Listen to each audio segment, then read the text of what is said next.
The Mike Hosking Breakfast, 6 to 9 weekdays on News Talks G'day there. FB. This is how we end up in trouble. Things are said that aren't challenged. So headline was, New Zealand will be dumping ground for high emission cars. That was a claim from an EV lobby group. Wonder why they'd say that. Chris Hipkins said, or was allowed to say to media, we had one of the highest uptakes of EVs in the world and the government stopped it. Now, let's deal with a bit of fact, a bit of context. The government, in their announcement over car import charges this week, has a mess on its hands, and it's a mess because the previous government invented a set of rules that don't work. Didn't work, were never going to work. Simple as that. They gerrymandered a market.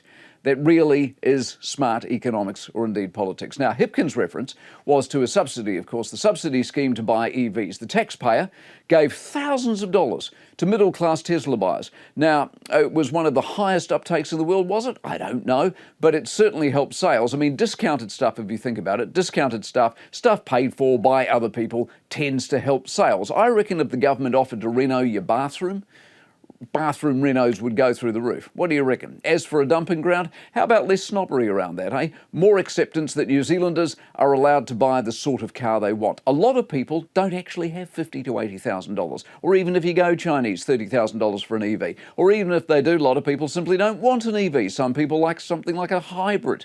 And that's fine. But you direct people through taxes towards outcomes at your peril. The climate obsession has upended markets and driven a level of complexity through charges that the government literally doesn't know how to get out of now.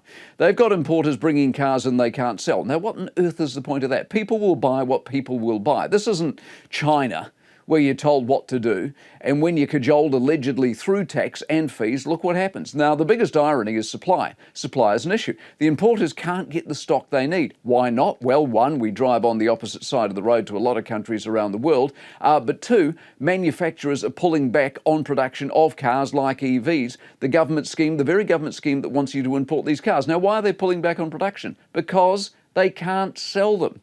You see, obsession, interference, meddling and stupidity.